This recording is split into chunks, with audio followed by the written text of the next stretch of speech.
آج ایک ٹاپک آپ کے ساتھ ڈسکس کرنا چاہوں گی اور وہ ٹاپک ہے حسد کا۔ کہتے ہیں کہ حسد وہ پہلا گناہ ہے جو آسمان پہ سرزد ہوا تھا اور پہلا گناہ ہے جو زمین پہ سرزد ہوا تھا۔ آسمان پہ کب اور کیسے؟ جب اللہ تعالیٰ نے فرشتوں کو یہ حکم دیا تھا کہ وہ آدم علیہ السلام کو سجدہ کریں تو سب نے سجدہ کیا، لیکن ابلیس نے سجدہ نہیں کیا۔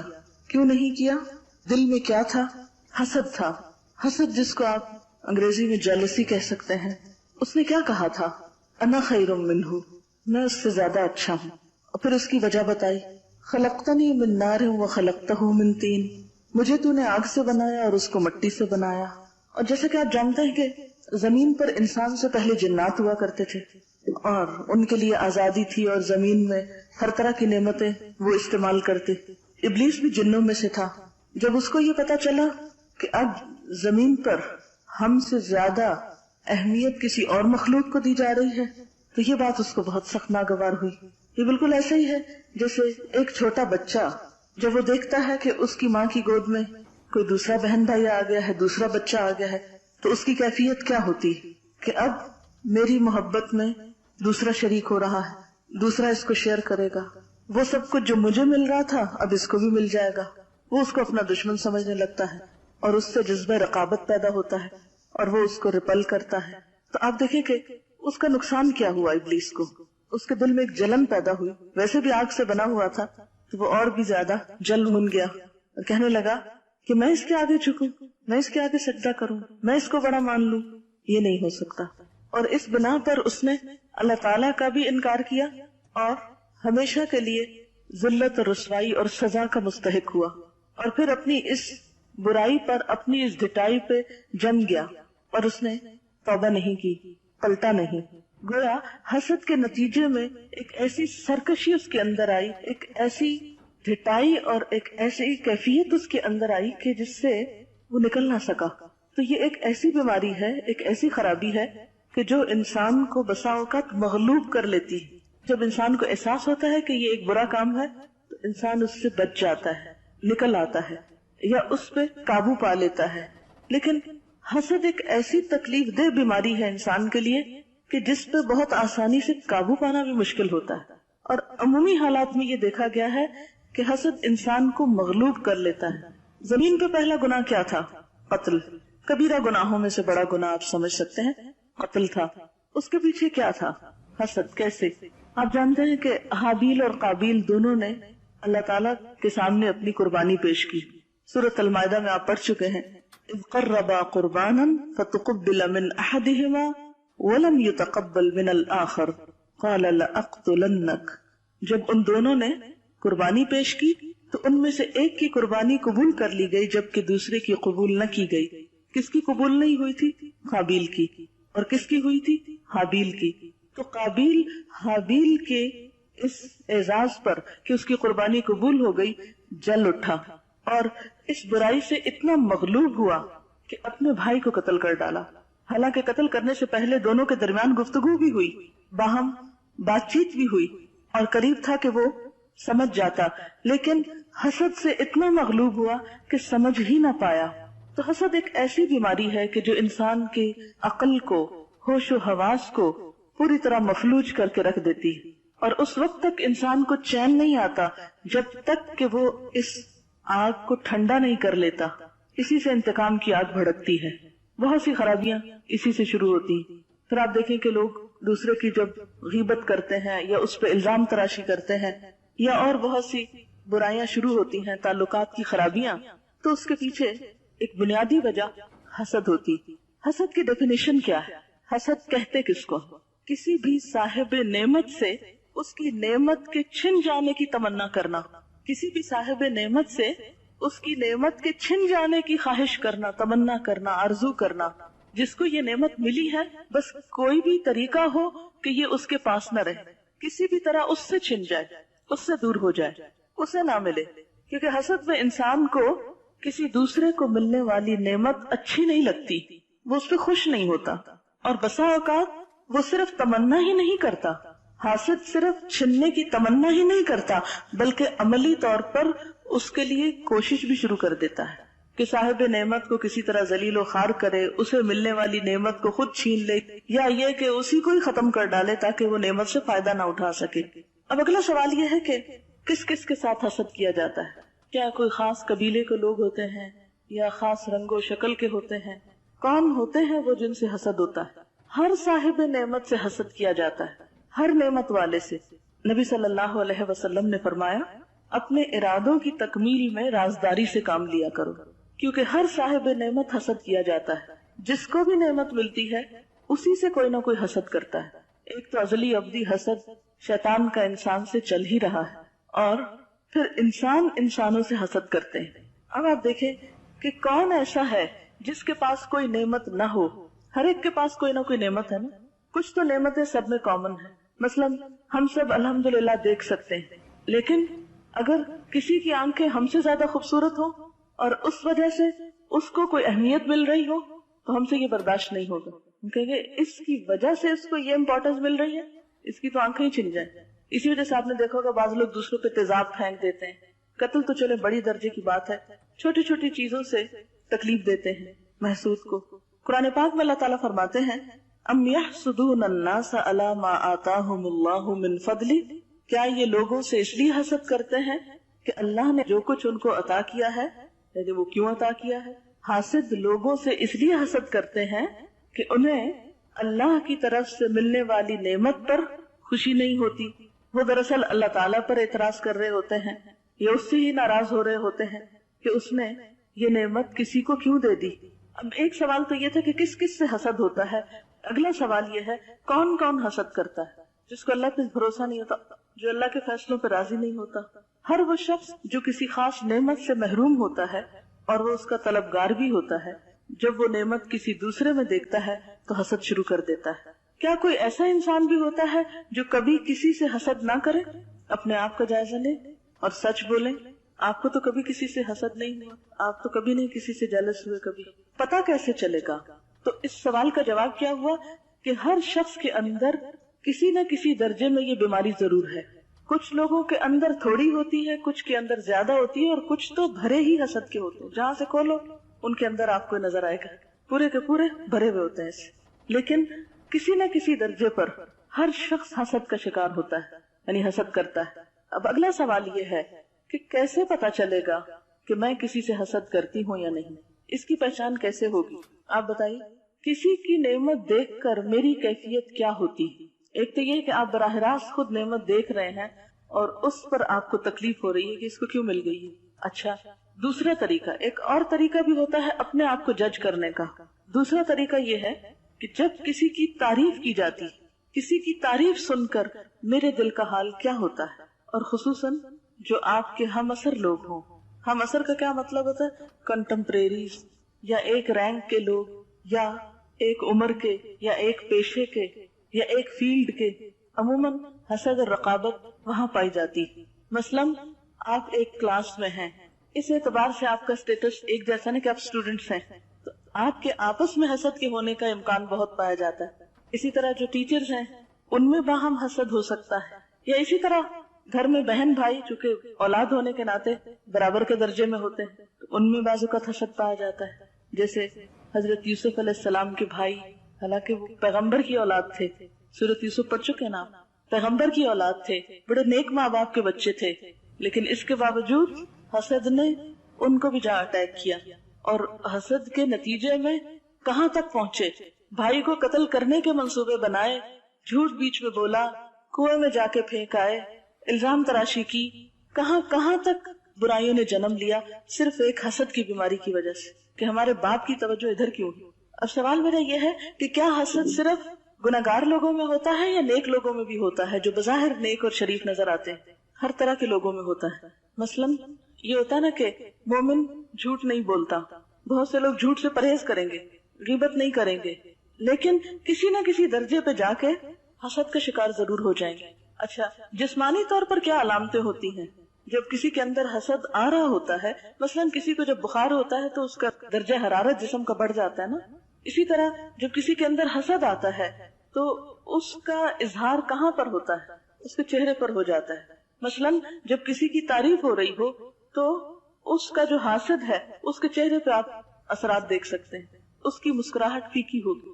وہ اگر مصنوعی طور پر خوشی کا اظہار بھی کرے گا، مثلا جب میں یہاں رزلٹ اناؤنس کر رہی تھی نا، تو اس وقت جو ایک حقیقی خوشی ہونی چاہیے کسی کو نعمت ملنے پر، وہ نہیں نظر آ رہی تھی آنکھوں میں کہ ہائے شکر ہے ہماری ایک بہن کو اتنا اچھا اللہ نے انعام دیا اور اللہ تعالیٰ نے اس کو اتنا موقع عطا کیا ہے اچھا کام کرنے کا۔ اب یہ ہے کہ یہ اتنی خراب چیز ہے کہ انسان کی اچھی بھلی عبادات جو ہیں، اپنے نیکی کے کام جو ہیں، وہ سب تباہ و برباد ہونے لگتے ہیں اگر وہ اپنی اس عادت پہ کنٹرول نہیں کرتا۔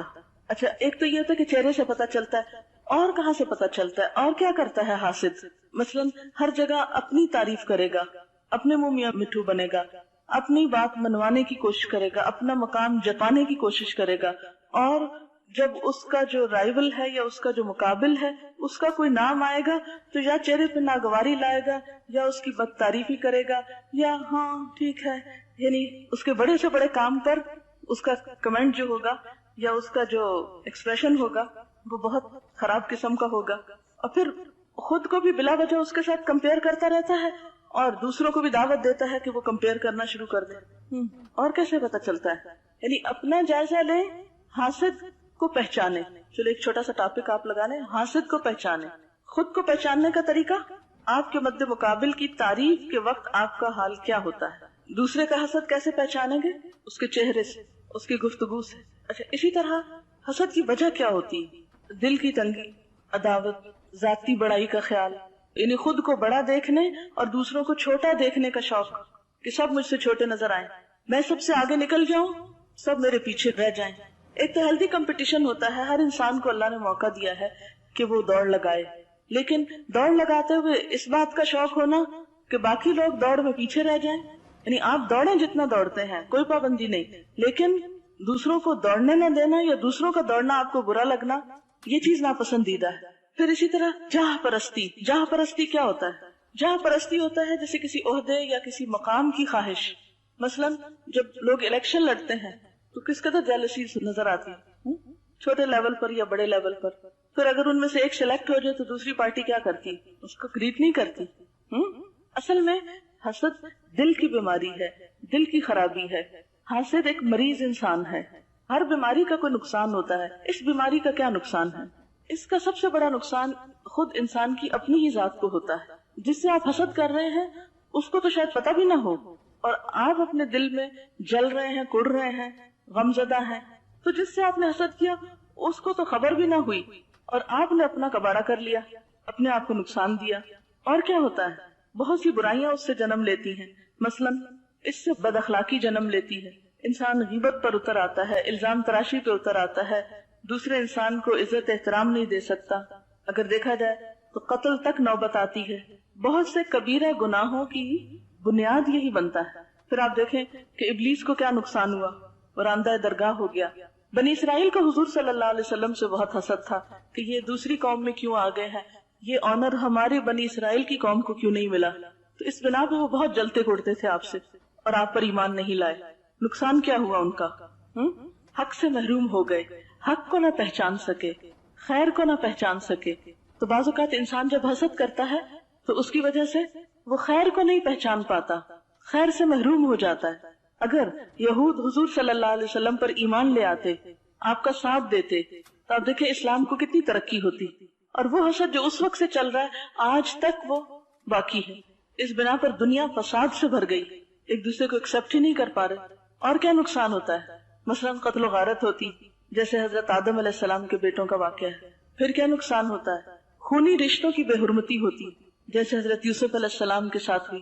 پھر ایک اور بہت بڑا نقصان یہ ہوتا ہے کہ نیکیاں برباد ہو جاتی ہیں، انسان کی محنت مشقت سے کمائی ہوئی نیکیاں ختم ہو کر رہ جاتی ہیں، جیسے کہ نبی صلی اللہ علیہ وسلم نے فرمایا ایاکم والحسد فإن الحسد یأکل الحسنات کما تأکل النار الحطب۔ خبردار تم حسد سے بچو، کیونکہ حسد نیکیوں کو اس طرح کھا جاتی ہے جس طرح آگ سوکھی لکڑی کو کھا جاتی ہے۔ پہلے بھی میں نے کہا نا کہ اپنا آپ جلاتے ہیں ہم، اور اپنا آپ جلانے کے ساتھ ساتھ اپنی نیکیاں بھی جلا دیتے ہیں۔ آپ سوچیں قیامت کے دن آپ حشر کے میدان میں کھڑے ہیں، آپ کے پاس نیک اعمال ہیں لیکن ان کو آگ لگی ہوئی ہے اور فائدہ دینے کی بجائے وہ جل رہے ہیں۔ کتنا بڑا نقصان ہے، کتنا شدید ترین نقصان ہے۔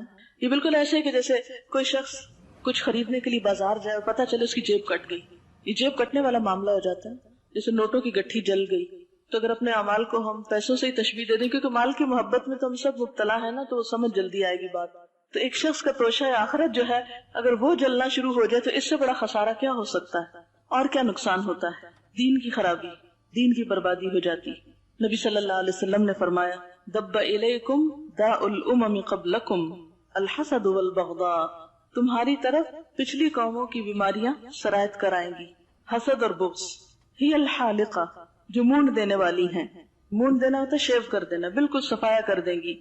اما انی لا اقول تحلق الشعر ولكن تحلق الدین، میں یہ نہیں کہتا کہ یہ بالوں کو مونڈ دینے والی ہے، بلکہ یہ دین کی صفائی کر دینے والی.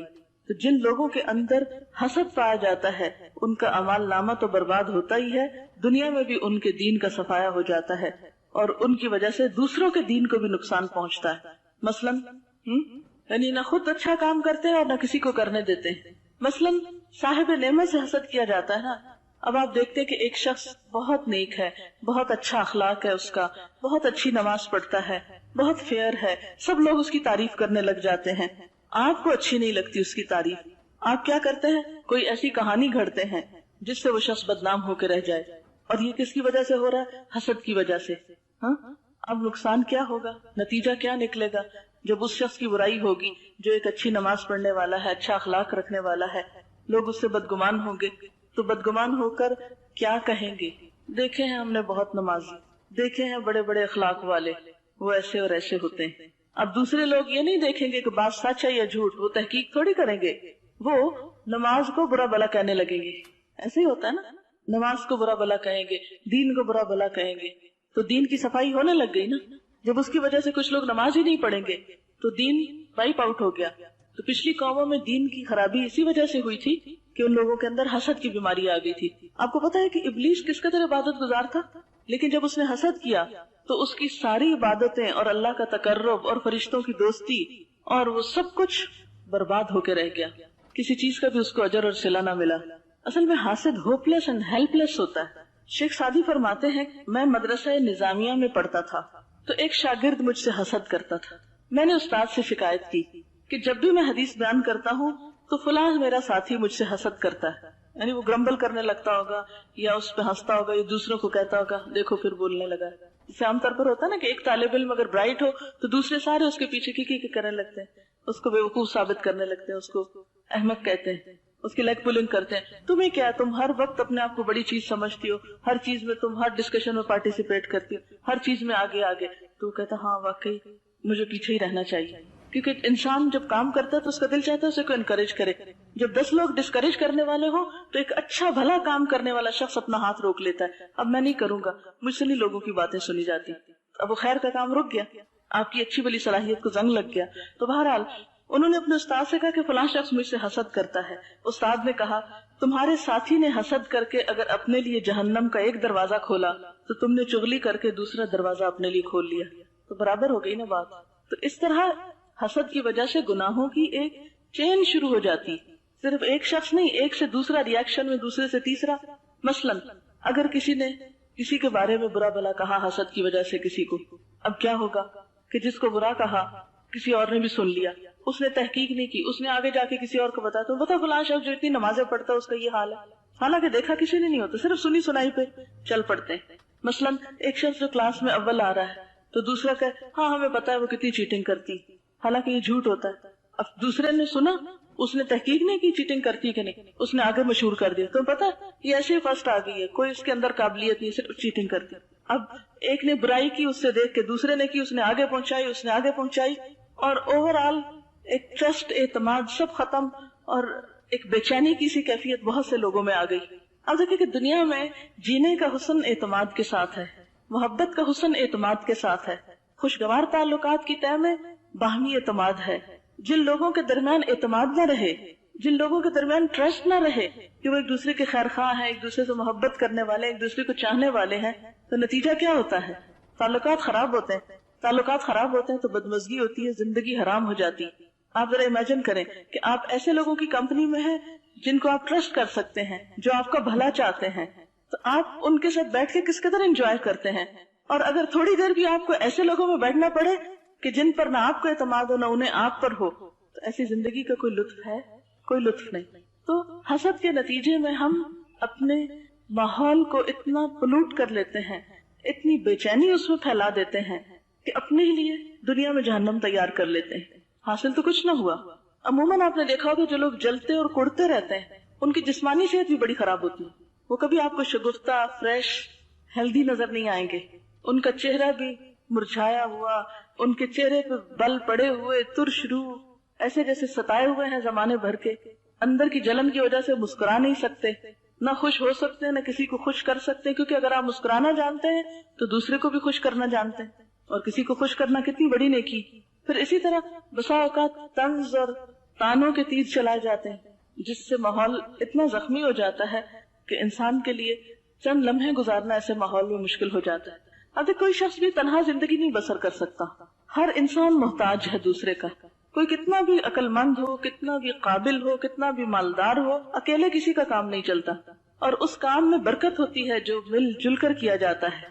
حدیث پاک میں آتا ہے ید اللہ فوق الجماع، جماعت کے اوپر اللہ کا ہاتھ ہوتا ہے. کیا مطلب ہے؟ کہ جو لوگ مل جل کر کوئی کام کرتے ہیں ان پر اللہ کی رحمت ہوتی ہے، ان کو اللہ کی تائید حاصل ہوتی ہے، اللہ کی مدد ان کے شامل حال ہو جاتی. تو حاسد لوگ تو اکٹھے بیٹھ کے کام کر ہی نہیں سکتے، کیونکہ وہ حاسد بنیادی طور پر تکبر کا شکار ہوتا ہے. وہ اپنا نام، اپنی بڑائی اور اپنا آپ چاہتا ہے، اپنا فائدہ بس چاہتا ہے. تو اس کا نتیجہ پھر کیا نکلتا ہے کہ وہ کٹاؤ شروع ہو جاتا ہے نا گروپ کے اندر.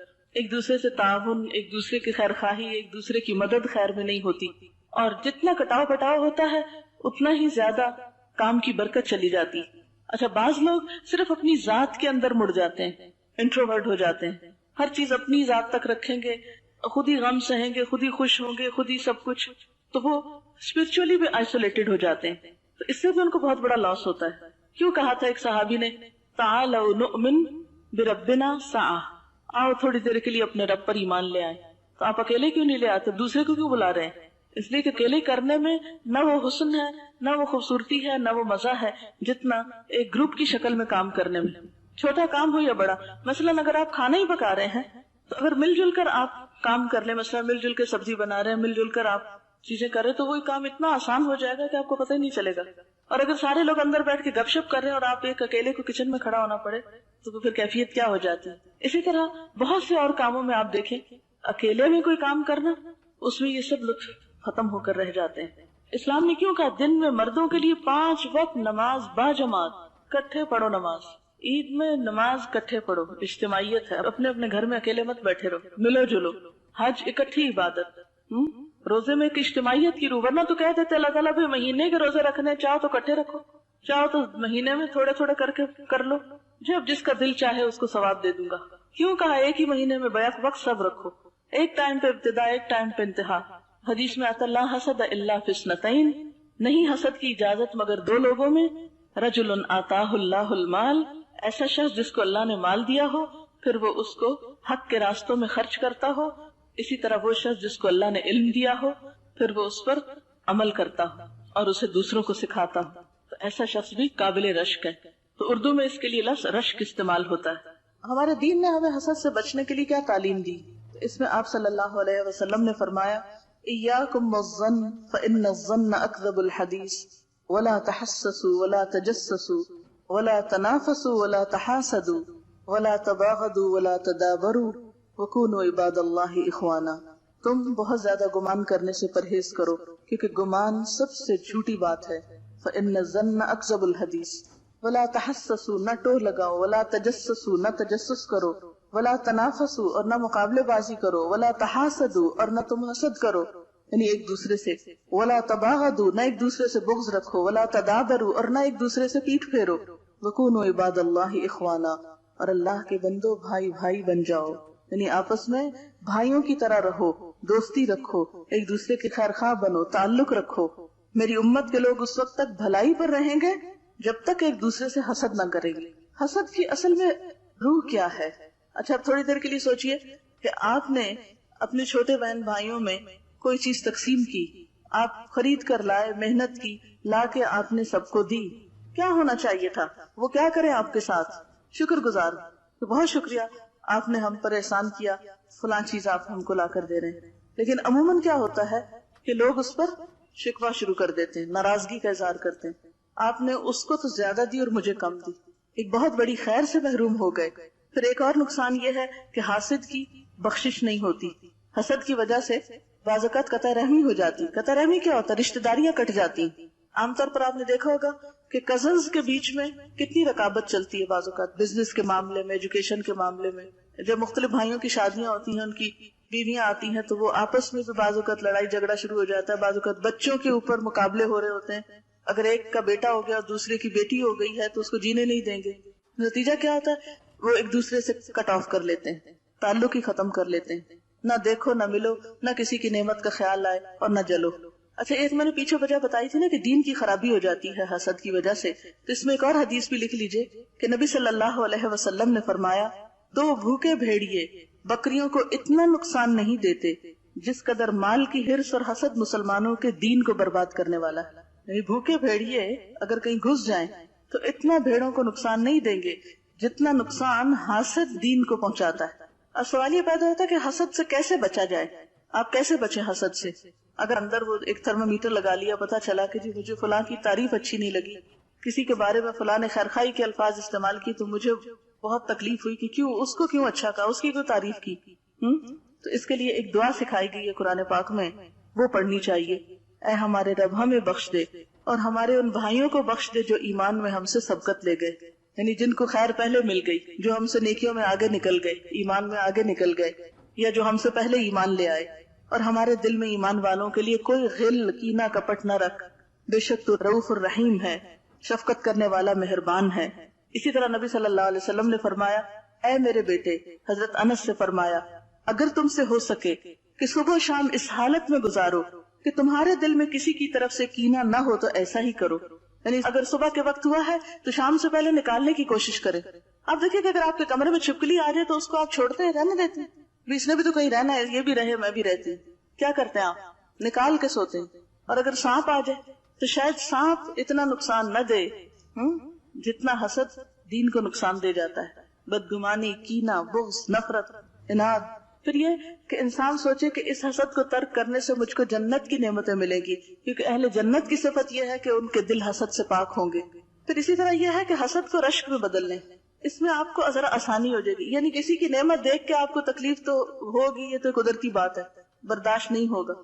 جب پرائرٹی آخرت ہو جاتی تو پھر نہیں اتنا بادر کرتی یہ چیزیں. یعنی اپنی ترجیح دین کو بنا لیں، اپنی آخرت کو بنا لیں. جب آپ کو پتا ہو یہ دنیا کی نعمتیں تو سب ختم ہو جانی، اگر آج کسی کے پاس مال زیادہ ہے تو بھی چلا جائے گا، اگر کسی کا علم ہے تو بھی ختم ہو جائے گا، حسن ہے تو بھی بڑھاپے میں سب واپس چلا جائے گا.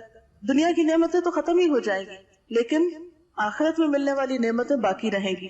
اس لیے اگر آخرت ترجیح ہو جائے تو حسد میں کمی آ جاتی ہے، ختم ہونے لگتا ہے آہستہ آہستہ، پرواہ نہیں کرتا انسان. لیکن اس کے باوجود اگر انسان ہونے کے ناطے شیطان دشمن ہمارے ساتھ ہے، کہیں نہ کہیں ہم کو ستائے تو اس حسد کو رشک میں بدل لیں. یہ نہ سوچے یا اللہ اس سے چھن جائے، یہ سوچنے لگے کہ اللہ مجھے بھی دے، تو پھر معاملہ آسان ہو جائے گا. اب آخری سوال میرا یہ ہے کہ حاسد کے شر سے کیسے بچا جائے؟ اب آپ تو نہیں کر رہے، اپنے آپ کو تو سنبھال لیا آپ نے، دوسروں کو کیسے سنبھالیں؟ آپ نہیں کر رہے، دوسرے جو کر رہے ہیں اب کیا کریں؟ صبح شام کی دعائیں جس میں خاص طور پر معوذتین ہے، ومن شر حاسد اذا حسد، اور اپنے معاملات میں رازداری سے کام لیں. پھر یہ کہ صبر سے کام لیں.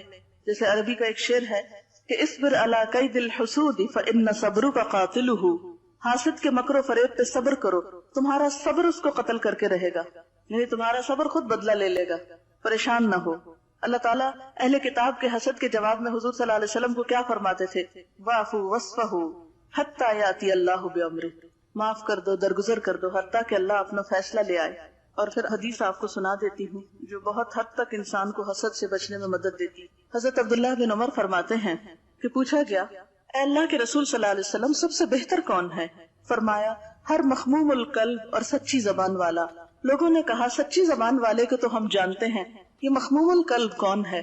آپ نے فرمایا، پرہیزگار، صاف ستھرا، جس میں نہ گناہ ہو، نہ ظلم، نہ کینہ اور نہ حسد. حضرت ابو ذر رضی اللہ تعالیٰ عنہ فرماتے ہیں کہ نبی صلی اللہ علیہ وسلم نے فرمایا، وہ شخص فلاح کو پہنچ گیا جس نے اپنے دل کو ایمان کے لیے خالص کر لیا اور اپنے دل کو صاف کر لیا اور اس کی زبان سچی ہے اور نفس کو مطمئن بنا لیا اور اپنی طبیعت کو حسن خلق کے سانچے میں ڈھال لیا. اور پھر روایات میں آتا ہے کہ حضرت موسیٰ علیہ السلام نے ایک شخص کو عرش الہی کے سائے میں دیکھا تو اس کے مرتبے کو دیکھ کے ان کے دل میں رشک پیدا ہوا کہ مجھے بھی یہ مرتبہ ملتا تو اچھا تھا. انہوں نے اللہ تعالیٰ سے اس کا نام پوچھا. اللہ تعالیٰ نے فرمایا نام سے کیا کام، اس کے کام بتائے دیتا ہوں جس کی وجہ سے وہ عرش کے سائے تلے ہے. یہ شخص 3 کام کیا کرتا تھا. ایک یہ کہ لوگوں پر اللہ کے انعام دیکھ کر حسد نہیں کرتا تھا، دوسرا یہ کہ ماں باپ کا نافرمان نہ تھا، اور تیسرا یہ کہ لوگوں کی چغلی ایک سے دوسرے کو نہیں کرتا تھا. اور پھر ایک شخص کے بارے میں آپ صلی اللہ علیہ وسلم نے 3 دن تک فرمایا کہ جس نے اہل جنت کو دیکھنا ہے تو اس کو دیکھ لے. جب 3 دن صحابہ نے دیکھا کہ ایک ہی شخص ہے کہ جس کے بارے میں آپ یہ بات فرما رہے ہیں، حضرت عبداللہ بن عمر کو بہت شوق ہوا کہ میں دیکھوں یہ کام کیا کرتا ہے. 3 دن اس کے گھر رہنے کی انہوں نے اجازت مانگی. وہ شخص مان گیا. دیکھا تو وہ ایک عام انسان تھا، کوئی غیر معمولی عمل نہیں تھا اس کا.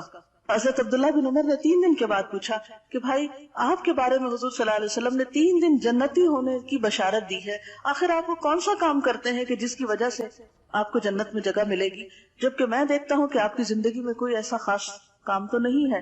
تو انہوں نے کہا کہ میں کسی مسلمان سے کینہ نہیں رکھتا اور نہ کسی کی بھلائی پر جو اللہ نے اسے دے رکھی ہے حسد کرتا ہوں. تو عبداللہ بن عمر کہتے ہیں کہ میں نے اس سے کہا یہی وہ چیز ہے جس نے اس درجے پہ پہنچا دیا ہے. ہمارا حال یہ ہے کہ ہم ظاہری لباس کو بہت توجہ دیتے ہیں. مسلمان بننے کی پہچان ہم حجاب سمجھتے ہیں کہ کوئی شخص کوٹ سکارف پہن لے تو وہ بہت اچھے درجے کا مسلمان ہو گیا.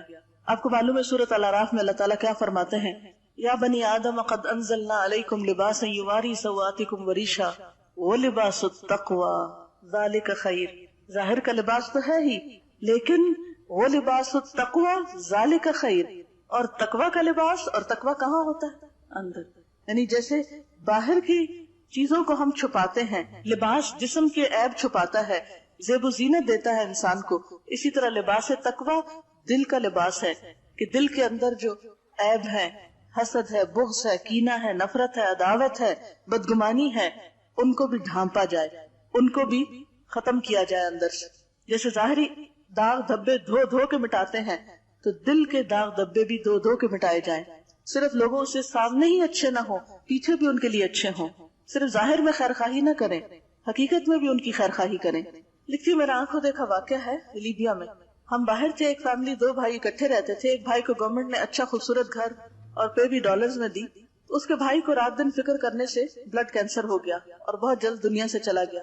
اگر وہ AC لگاتا تو کہتا یہ مجھے سوٹ نہیں کرتا، ہر چیز میں آپ نکالتا اور اسے کہتا کہ میرے لیے بھی جاب کا کچھ کر دو، میری بھی بیوی بچے ایسے گھر میں رہیں. بس یہی دوڑ ہے آج کے انسانوں کی، تیری دیوار سے اونچی میری دیوار بنے. ہو گئے لوگ اپاہج یہی کہتے کہتے، ابھی چلتے ہیں ذرا راہ تو ہموار بنے. اور پھر کسی نے لکھا ہے کہ پہلے دل میں حسد آتا ہے، پھر بدگمانی جنم لیتی ہے، پھر حاسد ڈائریکٹ تو نہیں کہتا کہ میں حسد کا شکار ہوں، مگر وہ دوسروں کے دل میں بھی بدگمانی پیدا کرتا ہے. اس کا نتیجہ کیا ہوتا ہے کہ اسے غیبت کرنا پڑتی ہے. ہر جگہ وہ ایسی ڈسکشن کرتا ہے اور نتیجہ کیا ہوتا ہے کہ حسد ساری نیکیوں کو کھا جاتا ہے، سب نیکیوں کا صفایا ہو جاتا ہے، کیونکہ وہ برائیوں کی چین چل پڑتی ہے نا. اچھا، پہلے جو اسباب پوچھے گئے تھے نا کہ عموماً حسد کا سبب کیا ہوتا ہے، تو اس میں کسی نے لکھا ہے کہ یہ ایک نفسیاتی بیماری ہے. عموماً احساس کمتری کا شکار لوگ حاسد ہوتے ہیں. جن کو اپنی صلاحیتوں پر کچھ اعتماد ہوتا ہے وہ عام طور پر کم حسد کا شکار ہوتے ہیں بنسبت ان کے جو احساس کمتری کا شکار ہوتے ہیں یا اپنی کسی کوتاہی کو سمجھ رہے ہوتے ہیں کہ ہم کوتاہ ہیں. اچھا، ایک اور بات یہ بچنے کی کبھی میں نے بات کی تھی نا کہ کس طرح اپنے اندر سے حسد کو دور کرے، تو اس میں یہ کہ جس سے آپ کو حسد ہو رہا اس کی خوب تعریف شروع کر دیں، اپنی کوئی پسندیدہ چیز اس پہ خرچ کریں. ایک تو اس کا رویہ آپ کے ساتھ اچھا ہو جائے گا، جب وہ آپ کو امپورٹنس دے گا تو آپ کا حسد بھی کم ہو جائے گا. اور دوسرا یہ ہے کہ آپ کے اندر بھی صدقہ کرنے سے اور دعا کرنے سے اس جلن کی کمی ہو جائے گی. یعنی جس سے آپ حسد کر رہے ہیں اس کو امپورٹنس دینا شروع کریں. کیا حسد انسان کی نیچر میں یا شیطان کی طرف سے ہے؟ بات یہ ہے کہ ہمارے اندر اللہ نے خیر اور شر دونوں رکھی ہوئی ہے. جب ہم خیر کے ماحول میں ہوتے ہیں تو وہ خیر کا جو اندر حصہ ہے نا وہ ریفلیکٹ کرنے لگتا ہے، اور جب برے ماحول میں ہوتے ہیں تو وہی تصویر اندر نظر آنے لگتی. تو جیسے ماحول میں آپ ہوں گے وہی چیز اندر آپ کے کلک کرنے لگے گی، وہی نشو نما پانے لگے گی. ایک حاسد جو ہوتا ہے وہ غیر حقیقی دنیا میں رہ رہا ہوتا ہے، وہ اپنے تخیلات کا ایک گڑھا بناتا ہے اور جس سے وہ حسد کر رہا ہوتا ہے اس کو اس میں گرانے کی کوشش کر رہا ہوتا ہے، اور ہر دم اس انتظار میں ہوتا ہے کہ دوسرے کے نقصان کی خبر کب ملے. حسد کی ایک پہچان یہ بھی، پہچان کی بات ہوئی تھی نا کہ محسود یعنی جس سے حسد کیا جا رہا ہو اس کا نقصان بہت اچھا لگتا ہے، اس کے نقصان پر خوشی ہوتی، اس کے نقصان کی تمنا ہوتی. یہ کہہ رہی ہیں کہ اللہ تعالیٰ نے شوہر اور بیوی کے درمیان محبت رکھی اور پھر دونوں کا دائرہ کار الگ الگ کر دیا تاکہ ایک فیلڈ میں دونوں نہ رہیں اور ان میں جیلسیز کم ہوں. یہ آپ نے صحیح کہا. میں ایک ایسے کپل کو جانتی ہوں کہ جو دونوں پہلے کلاس فیلوز تھے، دونوں کو بعد میں بینک میں جاب ملی، شادی بھی ہو گئی.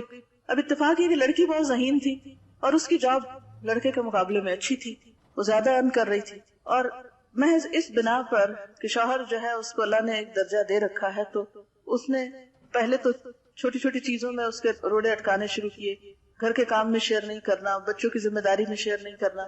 پھر یہ کہ جب کسی اور طریقے سے دیکھا کہ نہیں کام چلتا، ٹھیک ٹھاک قسم کی لڑائی جھگڑا فساد، اور بالآخر یہاں پر آ کر بات ٹھہری کہ لڑکی کو جاب چھوڑنا پڑی.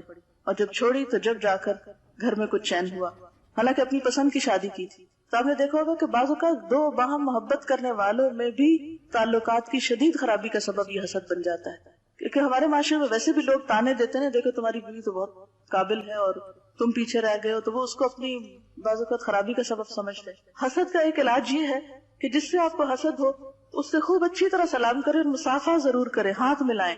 نبی صلی اللہ علیہ وسلم نے فرمایا تصافحوا فإنہ یذھب الغل، مصافحہ کرو، وہ دلوں کا کینہ دور کرتا ہے. کہتے کہ حسد کا روٹ کاز حب الدنیا کہا جا سکتا ہے کہ حب الدنیا رأس کل خطیئۃ، دنیا کی محبت ہر برائی کی جڑ ہے. کیونکہ دنیا کی محبت کی وجہ سے ہی تو آپ دوسرے سے حسد کر رہے ہوتے ہیں کہ وہ دنیا اس کو کیوں زیادہ مل گئی. ایک سوال ہے، حاسد کی تو سزا بری ہے، اس کا نقصان بھی ہے، لیکن جس سے اس کو حسد ہوتا ہے کیا اس کا بھی کچھ نقصان ہوگا؟ کیا نظر بھی حسد کی وجہ سے لگتی ہے؟ ہوتا یہ ہے کہ نظر لگتی ہے، حسد کی وجہ سے بھی لگتی ہے. اس کو بری نظر کہا جاتا ہے، نظر بد جس کو کہتے ہیں. اور نظر بد کیوں ہوتی ہے؟ کیونکہ خوشی سے نہیں دیکھتا نا. میں نے ابھی تو یہ سورۃ کہف میں اس کی مثال دی تھی آپ کو. کہاں بھلا جب وہ باغ والے کا باغ جلا تھا تو اس وقت دوسرے نے کیا کہا تھا اس کو؟ لولا اذ دخلت جنتک قلت ما شاء اللہ، ایسا کیوں نہ ہوا کہ جب تم اپنے باغ میں داخل ہوئے تو تم نے ماشاء اللہ کیوں نہ کہا. تو یہ جو ماشاء اللہ کا لفظ ہے یہ ہمارے اسلامی آداب میں سے ہے کہ جب انسان کسی چیز کو دیکھے اور خوش ہو تو اس پر بھی ماشاء اللہ کہے. یعنی جو اللہ نے چاہا وہ بنا دیا، یعنی اللہ کی تقسیم ہے، اللہ کا فیصلہ ہے. تو بری نظر بھی لگتی ہے اور خوشی کی نظر بھی لگتی ہے، یعنی حاسد کی بھی لگتی ہے اور اس کے علاوہ محبت کرنے والوں کی بھی لگتی ہے. جیسے ماں اپنے بچے کو خوشی سے دیکھتی تو بسا اوقات اس کو لگ جاتی ہے اور رو رہا ہوتا ہے. جیسے میں نے سورۃ یوسف میں بھی آپ کو نظر کے اوپر بتایا ہوا ہے، وہ حدیث بھی یاد ہوگی آپ کو کہ نظر انسان کو قبر میں اور اونٹ کو ہنڈیا میں اتار دیتی ہے. یعنی بسا اوقات اتنی شدید ہوتی ہے کہ انسان اس سے ایسا بیمار پڑتا ہے کہ صحت یاب نہیں ہو سکتا. اور بسا اوقات جانوروں کو ایسی چیزوں کو لگتی ہے کہ جس سے وہ بھی بیمار پڑ جاتے ہیں. آپ دیکھیں کہ ریز تو پتھر کاٹ دیتی ہیں کہ نہیں کاٹتی؟ آج کل سرجری نہیں ہو رہی لیزرز کے ساتھ، تو وہ بھی ریز ہی ہے نا، ایکس ریز بھی ہیں. تو وہ ساری تو نان لیونگ تھنگس کی ریز آ رہی ہیں، یعنی جن ریز کے ساتھ علاج ہو رہا ہے وہ نان لیونگ تھنگس کی ہیں. تو آنکھ تو ایک لیونگ تھنگ ہے، تو اس کی جو نظر ہے اس کا بھی اثر ہوتا ہے. اور جیسے وہ کہا گیا کہ نگاہ مرد مومن سے بدل جاتی ہیں تقدیریں، کہ مومن کی نگاہ سے تقدیر بدل جاتی ہے. تقدیر کا مطلب کیا ہے؟ یعنی اس کے جو عزائم ہیں اور اس کی جو کوششیں اور جو اس کے ارادے ہیں اور جو اس کا اخلاص ہے، اس کی وجہ سے اس کے راستے کی مشکلات دور ہوتی، اس کو پھر اللہ تعالیٰ کی مدد بھی ملتی. اب یہ ہے کہ مثلاً ایسی بیماری ہے جس کی ریزن سمجھ نہیں آ رہی، یعنی روحانی بیماریاں، بعض اوقات بے چینی، تکلیف، پریشانی، مثلا سر درد کے کئی کازز ہوتے ہیں، بعض اوقات سارے ٹیسٹ ہو جاتے ہیں، کوئی کاز نہیں وہ سمجھ میں آتا، تو ایسی چیزیں نظر ہو سکتی ہیں.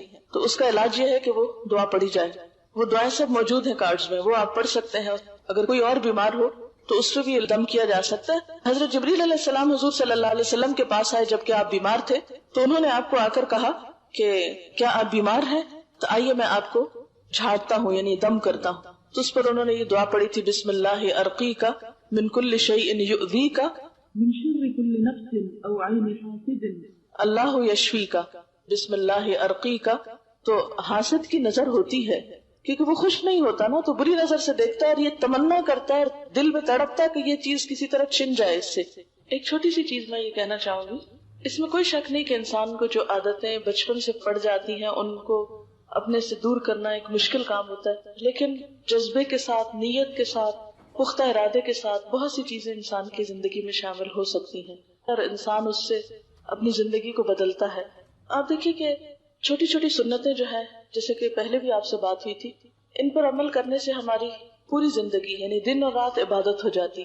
مثلاً جوتا پہننے اور اتارنے کی سنتی اگر ہم اس پر عمل شروع کر دیں تو دن میں کم از کم کتنی دفعہ جوتا پہنتے اور اتارتے ہیں؟ کم از کم 5 دفعہ. نماز کے لیے تو آپ کو پہننا اور اتارنا ہی پڑتا ہے. اچھا، پھر بستر پہ جاتے ہیں سوتے وقت آپ کو پہننا اتارنا پڑتا ہے. پھر اسی طرح کلاس میں 2 دفعہ، تو 1 دفعہ صبح آ کے، پھر بریک کے بعد، پھر اور بھی بہت سے مواقع ہو سکتے ہیں. یہاں سے گھر جا کر شاید آپ چینج کرتے ہو. اب آپ دیکھیں کہ یہ ایسا کام ہے کہ جس سے آپ کو چھٹکارا نہیں، آپ کو کرنا ہی کرنا ہے. کرنے کے 2 طریقے ہیں. ایک طریقہ یہ کہ سنت کے مطابق کر لیں، اور ایک یہ ہے کہ اس کے بغیر کر لیں. تو ان دونوں میں فرق کیا ہوگا؟ کوئی فرق ہے یا نہیں ہے؟ اجر کا فرق ہے نا. اب آپ دیکھیں اسی طرح کھانا کھانا ہے. کوئی بھی شخص کھانا کھائے بغیر رہ نہیں سکتا. آپ کھانا کھاتے وقت کم از کم کتنے بائٹ لیتے ہیں؟ 5 10 15، ہے نا. پانی پیتے وقت بھی 3 سانس لیتے ہیں. اب اگر آپ کھا رہے ہیں اور دائیں ہاتھ سے کھانے کے بجائے بائیں ہاتھ سے کھا رہے ہیں، کھانا تو ہے آپ کو، دائیں ہاتھ سے کھانے سے ثواب ہوگا، اور شاید اس میں کوئی فائدہ بھی ہوتا ہو انسان کے سارے سسٹم کے ساتھ، اس کی کوئی کوارڈینیشن ایسی ہوتی ہے ہم نہیں جانتے. وہ کل ڈسکور ہو گیا تو پھر ہمارا ایمان بڑھے گا، ابھی تو نہیں ہے. اب کھانا ہے تو بائیں ہاتھ سے بھی ہم کھا رہے ہیں. ایک ہی وقت میں 2 لوگ کھا رہے ہیں، ایک دائیں سے کھا رہا ہے، ایک بائیں سے کھا رہا ہے. ایک اپنے آپ کو نیکی سے بھی مالا مال کر رہا ہے، اپنا فائدہ کر رہا ہے، اور ایک اپنے آپ کو صرف نیکی سے محروم نہیں کر رہا، سنت کی خلاف ورزی پہ اس پہ چارج بھی ہو رہا ہے. کیونکہ یہ ان سنتوں میں سے ہے کہ جس پر آپ صلی اللہ علیہ وسلم نے سختی کی ہے. کچھ ایسی چیزیں ہیں کہ جو ہمیں چوائس دیتی کہ ہم کریں یا نہ کریں تو کوئی بات نہیں، پسندیدہ ہے، افضل ہے، کر لیا جائے. لیکن کچھ سنتیں ایسی ہیں کہ جن پہ عمل نہ کرنے پہ آپ نے ناراضگی کا اظہار کیا ہے، اور انہی میں سے ایک سنت کھانا کھانا ہے. ایک شخص آپ کی موجودگی میں بائیں ہاتھ سے کھا رہا تھا، آپ نے اسے کہا دائیں سے کھاؤ، اس نے کہا میں نہیں کھا سکتا. آپ نے فرمایا کبھی نہ کھا سکو، اور مرتے دم تک اس کا دائیں ہاتھ منہ تک نہیں جا سکا تھا. کیونکہ یہ ہماری شناخت ہے، آئیڈینٹی، یہ پہچان ہے کہ ہم مسلمان ہیں. ہمارے ماتھے پہ تو نہیں لکھا ہوا کہ ہم مسلمان ہیں. ہمارا کھانا پینا، چلنا پھرنا، اٹھنا بیٹھنا یہ ہمیں بتائے گا. اگر کسی کو بھی پتا چلے کہ ایک لڑکی جس نے قرآن پاک کے 16 پارے پڑھ رکھے ہیں وہ بائیں ہاتھ سے کھاتی ہے، آپ کو دیکھ کر کتنے لوگ دین کی طرف آئیں گے، یا آپ لوگوں کو دین سے بھگانے کا ذریعہ بنیں گے. کیونکہ آج میری اپنی آنکھوں نے دیکھا ہے نا، اور میں اس قدر تکلیف نہیں ہوں کہ میں بتا نہیں سکتی کہ اگر نصف سے زیادہ قرآن پاک پڑھ لیا جائے اور ہمارے صرف کھانے کی عادت نہ بدلے، ہم اتنی قربانی نہ کر سکیں کہ لقمہ بائیں ہاتھ سے دائیں میں لے آئیں، کیا برکت ہوگی ہماری زندگی میں. وہ مسلسل نافرمانی سے جو رزق ہم کھا رہے ہوتے ہیں وہی ہمارے اندر کا حصہ بنتا ہے، وہی ہمارے دلوں کو سخت کرتا ہے، اسی سے ہماری عبادت میں کوئی خشوع نہیں آتا، اسی سے ہمیں اللہ کی محبت اور رحمت نہیں ملتی. کیا پایا ہم نے زندگی میں، کیا کمایا؟ اسی طرح کسی کا جوتا چوری ہو رہا ہے، کسی کا کچھ اٹھ رہا ہے، مجھے اس بات کی بھی سمجھ نہیں آتی کہ کس کو کیا کہا جائے. آپ کو پتا ہے اسلام میں چوری کرنے کی سزا ہاتھ کاٹنا ہے، اور ہاتھ کاٹنے کا عمل آپ کو پتا ہے کیسے ہوتا ہے؟ جب چاپ کرتے ہیں تو اس کے بعد ابلتے ہوئے تیل میں اس کو ڈپ کرتے ہیں، تب جا کے اس کی رگیں آگے سے جلتی. تھوڑی دیر کے لیے بھی اگر ابلتے ہوئے تیل کا آپ کے اوپر قطرہ پڑ جائے کتنی دیر تک تڑپتے ہیں آپ. اور یہ اللہ نے سزا دنیا میں رکھی ہے. اگر دنیا کی کوئی عدالت آپ کو سزا نہیں دے سکتی، کوئی آپ کو نہیں پکڑ سکتی، تو کیا آپ سمجھتے ہیں کہ اللہ کے ہاں نہیں پکڑ ہوگی؟ ایسے چھوڑ دیا جائے گا، پوچھا نہ جائے گا، حقدار وہاں ہم سے حق لینے کھڑے نہ ہوں گے؟ کیوں یہ کہا گیا ہے کہ قیامت کے دن ایک شخص ڈھیروں نیکیاں لے کر آئے گا، لیکن اس کے ساتھ ساتھ کچھ لوگ ہوں گے، کسی کو اس نے مارا ہوگا، کسی کا حق مارا ہوگا، کسی کو گالی دی ہوگی، کسی کو برا بھلا کہا ہوگا، کسی کی غیبت کی ہوگی، کسی کو تانا دیا ہوگا. پھر لوگ آ جائیں گے اپنا اپنا حق لینے، اور وہ بالکل کلاش ہو جائے گا، کچھ نہیں رہے گا اس کے پاس، اس کے اعمال کا صفایا ہو جائے گا. اور ابھی بھی لوگ کھڑے ہوں گے جس کا اس نے حق مارا ہوگا، کیونکہ بندوں کا حق جب تک بندے معاف نہ کریں اللہ تعالیٰ معاف نہیں کرتے. اور پھر دوسروں کی برائیاں اس کے نامہ اعمال میں ڈالی جائیں گی، ان کے حصے کی سزا بھی یہ بھگتے گا. کیا ہم بھول گئے ان ساری باتوں کو؟ جو لوگ قرآن نہ پڑھیں انہیں تو شاید نہ پتا ہو اس بات کا. یہ نہیں کہ ان کی پکڑ نہیں ہوگی، آپ قرآن میں پڑھ چکے ہیں کہ ان کو بھی پوچھا جائے گا. ان السمع والبصر والفؤاد کل اولئک کان عنہ مسئولا. اللہ نے یہ آنکھیں، کان، دل اس لیے نہیں دیے کہ صرف دنیا ہی دیکھتے رہو ان سے، اس نے خود کو پہچاننے کے لیے یہ سب کچھ دیا ہے ہمیں، اور پوچھا جائے گا. تو اس دن ہم کیا جواب دیں گے؟ کیا آخر یہ چھوٹی سی حقیر سی دنیا اس قابل ہے کہ ہم اس کی محبت میں اور اس کو حاصل کرنے میں اپنی آخرت تباہ برباد کر کے رکھ لیں؟ کیا یہ چھوٹی چھوٹی چرائی ہوئی چیزیں، کسی کے سلیپر، کسی کی گھڑی، کتاب، کاپی، یہ ہمیں قیامت کے دن کتنے بڑے خسارے سے دوچار کر سکتے؟ کتنے دن لے کے چلیں گے ان سب چیزوں کو؟ ایک جوتا کتنے دن چلے گا کسی کا؟ اور شروع میں بھی کہا گیا تھا اگر آپ کا اپنا نہیں ملتا تو کسی کا مت پہنے، ننگے پاؤں چلے جائیں، کسی کا جوتا نہیں پہنے. کیونکہ اگر آپ کا کسی نے پہن لیا، آپ نے کسی اور کا پہن لیا، کسی نے آپ کا پہنا، آپ نے کسی کا پہنا، نتیجہ کیا نکلے گا؟ جیسا پہلے نے جرم کیا ایسا ہی آپ نے بھی کر لیا. وہ ایک چین چل پڑی نا، اور بہت سے لوگ اس سے متاثر ہو گئے. اور ویسے بھی حق نہیں ہمیں کہ کسی کی اجازت کے بغیر، کسی کی مرضی کے بغیر اس کی چیز استعمال کی جائے. یعنی چور ڈاکو سے کم نہیں ہوتا وہ انسان جو کسی کی بغیر اجازت اس کی چیز اٹھائے، خواہ اس کے سامنے ہی اٹھا رہا ہو. ڈکیتی کس کو کہتے ہیں؟ جو سامنے کی جاتی. اب ایک شخص شرافت سے نہ بولے، بغیر اجازت آپ کو کوئی حق نہیں کہ کسی کا پین اٹھائیں یا کسی کی کتاب اٹھا کے پڑھنا شروع کر دیں یا کسی کی ڈائری کھولے یا کسی کی اور کوئی چیز اس طرح کی اٹھائیں. یا آپ کو جلدی جانا ہے، واش روم میں جوتا نہیں ملا تو آپ کسی کا پہن کے چلے جائیں اور گیلا کر کے واپس لے آئیں. اس کا تو کوئی حق نہیں ہے آپ کو. اس میں بھی آپ کی نیکیوں کا خسارہ ہو رہا ہے، اس میں بھی آپ لوز کر رہے ہیں. یہ چھوٹی چھوٹی بہیویئر کی باتیں ہماری زندگی میں جن کی کمی رہ جاتی ہے، جس کی وجہ سے ہم دین کو الٹا بدنام کرتے ہیں. اپنا تو نقصان کرتے ہی ہیں، دوسروں کا بھی راستہ روک دیتے ہیں. اور جو لوگ گیسٹ آتے ہیں ان کے ساتھ جب یہ ہوتا ہے تو انتہائی تکلیف دہ ہوتا ہے نا. چلے آپ لوگ تو پتا ہے کہ پڑھ رہے ہیں اور جو بھی ہو رہا ہے، لیکن جب کوئی گیسٹ آتا ہے اور اس کا جوتا اٹھ جاتا ہے یا اس کی کوئی چیز اٹھ جاتی ہے تو کس قدر ادارے کی بدنامی کا سبب ہے کہ یہ قرآن پڑھا جا رہا ہے یہاں پر. آپ نے اب تک جتنی بھی چوریاں کی ہیں، جتنی بھی بغیر اجازت کسی کی چیزیں اٹھائی ہیں، جا کے آج تیل ابال کے ایک ایک قطرہ ٹپکائے اپنے ہاتھ کے اوپر. پھر مجھے بتائیں کہ آپ قیامت کے دن کیسے برداشت کریں گی یہ سب کچھ؟ صرف اتنی دفعہ ڈپ کریں اپنا ہاتھ گرم ابلتے تیل میں.